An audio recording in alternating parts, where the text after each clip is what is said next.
There's the AFC South, how it finished last year. The Titans won the division and ended up with the number 1 seed in the entire conference. The Colts doing everything they can to catch them. The Texans and the Jaguars, well, at least you tried. Okay, let's focus on the top 2 teams for now. We'll get to the Texans and the Jaguars. We'll get to you. We're not going to ignore you altogether, but we're going to do a quick little segment here focusing on the Tennessee Titans and the Indianapolis Colts. Chris, let's start with the Titans. They have the 26th overall pick in the draft, 7 total picks. They can't leave the 2022 draft without what? Yeah, it's a good – I mean, they're interesting in the fact that I don't look at them and go, oh, wow, there's like some glaring need on their football team. I don't look at it that way.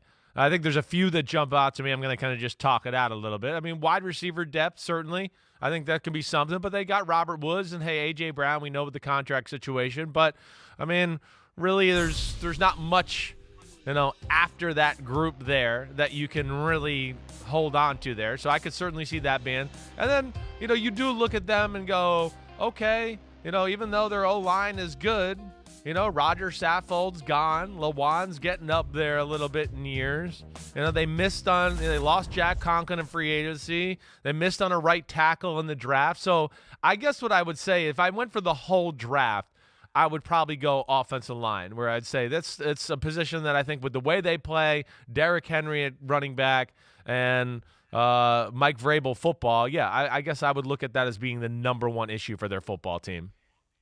I think they need to develop a quarterback behind Ryan Tannehill. Yeah, sure. I think he's getting closer to the end, even though he's only been around 10 or 11 years, and we see guys playing deep into their 30s and beyond. I just don't think that he's going to be good enough to keep that job in Tennessee at the level they want the quarterback play to happen. A lot of it depends upon what they think of the quarterbacks that are available. Hey, they also need a Derrick Henry backup because Deontay Foreman emerged last year as the real deal, and they did not keep him, and that's a hole to fill because that kind of fell out of the sky for them last year. They need to have. I don't think they can. Now I'm sitting here questioning myself. I remember seeing him signing with someone else. Tell me if I'm wrong, anybody. But if he's, I don't know why I'm feeling wobbly. Maybe it's all the chocolate I had yesterday. Chris, he's gone, right? He is gone. I just can't think of where. Okay. I'm pretty sure. I can't remember where he went. That's why I'm doubting myself. No, I can't either. But I'm going to look it up too right now, just because I can't take it. Okay, go ahead. You keep talking. If he's not there, they need to replace him. But the quarterback position, which I already mentioned, I just feel like, sometimes you have a guy who gets you as far as he's ever going to get you. And he's going to keep. It's like the Kirk Cousins dynamic. You're never going to get any farther. This is the ceiling, and you're not going to punch through it with that guy. And I feel like that's where they are with Ryan Tannehill. So it's time to start thinking about a future, whatever that future is. And, again, it hinges on what they think of the guys in the draft pool. Yeah, no question. I understand that. I could see them, dabbling in a second, third-round quarterback maybe, something to look at. Let's go, maybe we can bring this guy up to be the guy the next year or two.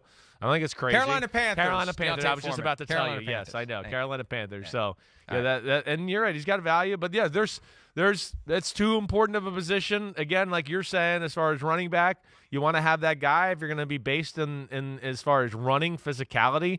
That makes a lot of sense. But, I mean, you look at their team, John Robinson's done a pretty damn good job of rounding out a really good roster. I don't look at them right now and have too many holes. Like I think everything we're talking about a little bit is just icing on the cake. They were the number 1 seed in football, and they had the most injuries in the history of the sport. That just tells you what the roster is, really. So to me, I mean, I think you said it. Yeah, another quarterback, another running back, another receiver to add to the group like we talked about. Middle linebacker maybe, but not really. I mean, there's not much to look at to go, oh, wow, here's a spot that the Titans definitely got to hit. I don't see that on their roster. I don't. All right, the Indianapolis Colts, who picked up Matt Ryan for only a third-round draft pick. They added Stephon Gilmore recently, the 2019 Defensive Player of the Year. They have no first-round pick, thanks to the failed Carson Wentz. Isn't that the worst of both worlds? You bring in Carson Wentz with a trigger that puts your first-round pick the following year in play based upon how much he plays. He plays enough that you lose the first-round pick, but you still can't wait to run him out of town. Yeah. That is the ultimate double whammy, but they don't pick until number 42. They have 7 total picks. They can't leave the 2022 draft without addressing what? I think the hands down here to me is the wide receiver position. I just look at them and go, I don't know if it has to happen at the second, but somewhere in the second, third round. I got to look at it that way. Pure numbers. There's nobody dependable on the roster other than Michael Pittman Jr. They got a lot of other guys as far as Paris Campbell, we discussed, I think, a little last week. Superstar potential. Kid they drafted at Ohio State, can't stay healthy. After that, you're getting into a lot of, Kiki Kute from the Houston Texans, slot receiver, but a lot of other guys that are unproven commodities. So I look at that to go, man, they got to make it work with Matt Ryan. The O-line's in a good spot. We know they got the running back. They need another weapon or two at the wide receiver position to round out the offense, in my opinion. Yeah, they got to be thinking quarterback too, and they were going to take a look at Desmond Ridder recently. Private workout, different from the visit. The visit means the guy comes in and you interview him, he gets to see the place, you get to talk to him a little bit more. Private workout means you go to him, you take a group to him. You can't work him out at your building unless he's a local guy. It gets a little complicated, but the bottom line is they went to Cincinnati, or they are going to Cincinnati to work out Desmond Ridder. They got to be thinking about, at some point, getting off of this train of just grab whatever veteran is available. We got a pretty good team. Right. We think we're going to contend. Well, let's go get Phillip Rivers. All right, now we got a pretty good team. We think we're going to contend. Let's go get Carson Wentz. Or we got a pretty good team. We think we're going to contend. Let's go get Matt Ryan. At some point, you got to build something. And you do the work on the guys that are available. And, hey, if these quarterbacks are going to slip through the cracks, if they're not going to be regarded as round one material and there's going to be guys slipping in round two, that could be where the action is, and that's where the Colts are. No doubt. Ritter's that guy that you look at and go, wait, he's not ready now, and he's not going to be ready next year.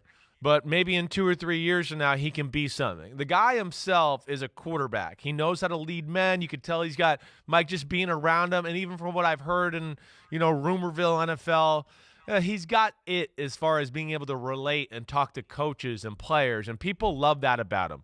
And then, of course, he's got pretty good size. And we know he's a good athlete. And the throwing is underwhelming. But there are throws to where you go, oh, that was good there. So you go, hopefully we can get that guy consistently. Ridder is that guy that you take a chance on, in my opinion, maybe in the second or third round to be something in the future, certainly. But the Colts, another team like the Titans, Mike, I think we're in agreement. You look at them and you just go, roster's pretty damn good.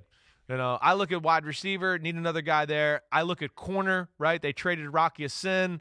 They don't have the same group there. To me, they need another corner as well. Maybe that's what I should have said. But corner and receiver are the two spots I look at that they definitely. And they forgot about Gilmore this weekend, so it's not as desperate. That?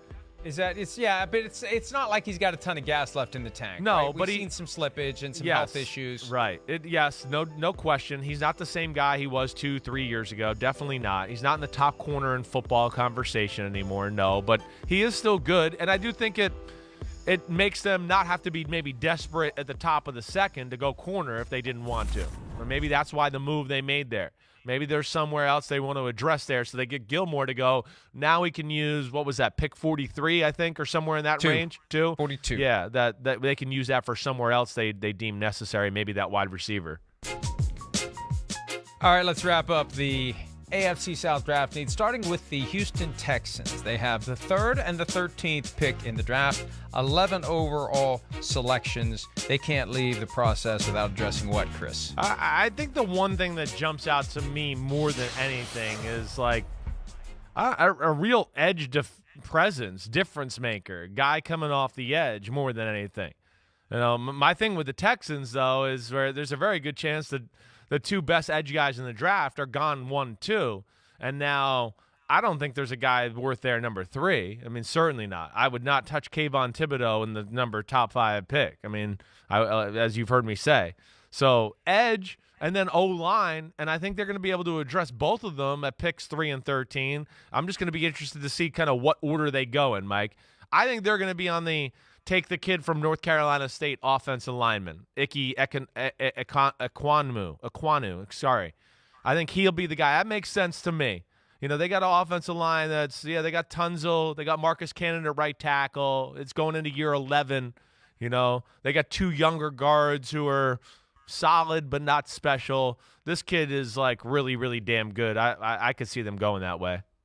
You build a team from the inside out, not Yeah. from the outside in, and they have so many needs there that what you need is the defensive line and the offensive line, and you work your way out, and you worry about the luxury additions later. And I think it makes sense to take best available edge rusher or offensive lineman with that third overall pick, or if there's an opportunity to trade down, and there's always teams that want to trade down, it's hard to find that team that wants to trade up. But if the third guy left is someone that someone farther down in the top 10 just has to have, and you can get more lottery tickets, more picks to help you build your team at low cost relative to what veterans would cost you, then I would do that too. Yeah, and I think so too. And just keep working my board and keep adding bodies and hope that enough of them coalesce into a team that becomes better than what it's been. Yeah, I agreed. You know, they got a lot of, like, as we discussed, I think during the combine a little bit, a lot of good B and B plus players as depth and things like that.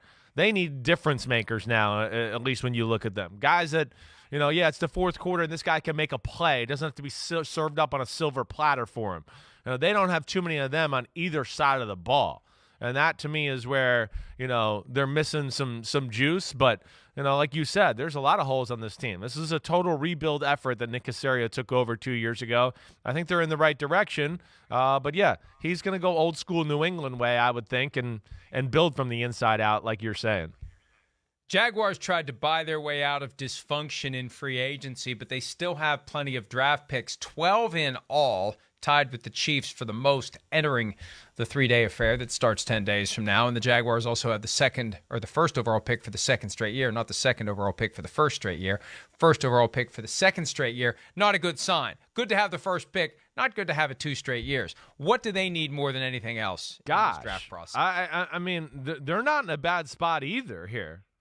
You look at their team, again, I know it's a lot of unproven commodities, but I don't look at like any area to go, oh my gosh, this is really horrible. They got an issue here. I don't. I mean, yeah, they just got to get it all together, but you see young talent in certain spots. It's wide receiver maybe to round out the group a little bit as far as just the draft in totality. All right, maybe another O-lineman to add some depth and stuff, but they got guys there. It's not like the worst group in the world. You know, I mean, I obviously think they're going to take Aiden Hutchinson with number 1 pick, but you know they've did a good job of addressing a lot of needs in free agency and have some young guys from last year's draft to where you think they're going to come up the ranks a little bit. So, I mean, that's the one, but I definitely think they're going to go Aiden Hutchinson, pick number 1, as far as the draft's concerned, Mike. There's some chatter out there that Doug Peterson, the new head coach, wants them to go offense with the first overall pick in the draft. And I always kind of tune out that noise this time of year because there's always agendas and objectives. And I'm sure they'd love to trade down a couple of spots and still get a difference maker at pass rusher if they could. At some point, they got to work on that defense. Yes. They kept Cam Robinson around.